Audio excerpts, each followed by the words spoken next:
Tuombe. Baba wa mbinguni, ninakushukuru kwa ajili ya siku nzima ya leo. Umenilinda tangu asubuhi, mchana na hata kufika jioni ya leo.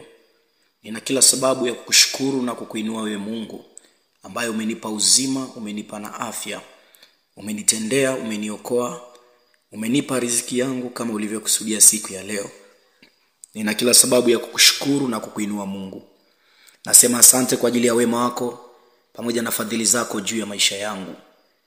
Ninakuja mbele zako kabisa na kunyenyekea, nikitubia uovu wote na makosa ambayo nimetenda mbele zako, aidha kwa njia ya mawazo, maneno na hata matendo yangu. Ninaomba unisamehe uovu wangu na unisafishe kwa damu yako. Jioni ya leo ninakualika Mungu wangu, ukafanye kituo ndani yangu na ndani ya mji wangu. Niendapo kupumzika, Bwana, wacha nafsi yangu na roho yangu ibaki kikusifu, Mungu wa Israeli.